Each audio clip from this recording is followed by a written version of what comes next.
ចូលរួមអភិវឌ្ឍចំណេះដឹងតាមរយៈការចូលឈ្មោះចូលរៀនថ្នាក់បរិញ្ញាបត្រជាន់ខ្ពស់ជាមួយនឹងមហាវិទ្យាល័យវិស្វកម្មនៃសាកលវិទ្យាល័យ Belty អន្តរជាតិក្នុងការកសាងអនាគតថ្នាក់ដឹកនាំពិភពលោកមហាវិទ្យាល័យវិស្វកម្មសំណង់នៃសាកលវិទ្យាល័យ Belty អន្តរជាតិសូមស្វាគមន៍បងប្អូននិស្សិតទាំងអស់ដែលមានបំណងចង់បន្តការសិក្សាថ្នាក់បរិញ្ញាបត្រជាន់ខ្ពស់ផ្នែកវិស្វកម្មសំណង់ដោយសម្លឹងឃើញអំពីការវិវត្តយ៉ាងឆាប់រហ័សពីសំណង់តូចៗ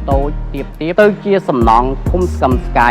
និងខ្ពស់ត្រដែតនិងវត្តមានមហាគម្រោងសំណង់យ៉ាងច្រើននាពេលអនាគតដ៏ខ្លីខាងមុខនេះវាមានភាពចាំបាច់យ៉ាងខ្លាំងដើម្បីពង្រឹង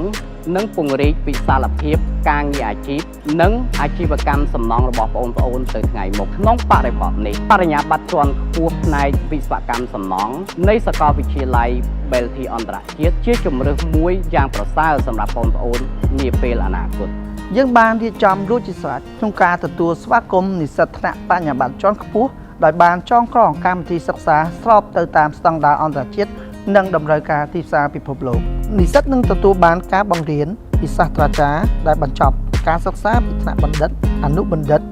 ក្នុងនិងក្រៅប្រទេសជាមួយនឹងបទពិសោធន៍ជាច្រើនឆ្នាំលើវិស័យអប់រំមួយនេះតាមរយៈការសិក្សាកម្មវិធីបរិញ្ញាបត្រជាន់ខ្ពស់នេះនិស្សិតទាំងអស់មានឱកាសនៅក្នុងការចូលរួមរៀបចំគម្រោងការពិសោធន៍ដោយផ្ទាល់និងការស្រាវជ្រាវស្របទៅតាមស្តង់ដារជាតិនិងអន្តរជាតិការសិក្សាថ្នាក់បរិញ្ញាបត្រជាន់ខ្ពស់ជំនាញវិស្វកម្មសំណង់ស៊ីវិលអាចឲ្យខ្ញុំយល់ដឹងមួយកម្រិតទៀតអំពីជំនាញវិស្វកម្មដែលការសិក្សានៅថ្នាក់បរិញ្ញាបត្រយើងមិនបានដឹងពីមុនមកហើយវាបណ្ដុះចិត្តស្រឡាញ់ជំនាញវិស្វកម្មនេះកាន់តែច្រើនឡើងសម្រាប់ខ្ញុំជឿជាក់ថាក្រោយបញ្ចប់ការសិក្សានេះខ្ញុំនឹងស្វែងរកការងារល្អមួយកម្រិតទៀតព្រោះយើងបានសិក្សាស្រាវជ្រាវពិសោធន៍ផ្ទាល់និងស្ដាប់ការបញ្យល់ពីបណ្ឌិតដែលបញ្ចប់ការសិក្សានៅក្រៅប្រទេសវាជាទំនុកចិត្តមួយសម្រាប់និស្សិតដែលមានសាស្ត្រាចារ្យជំនាញច្បាស់លាស់ជាមួយនឹងបទពិសោធន៍ជាច្រើនឆ្នាំ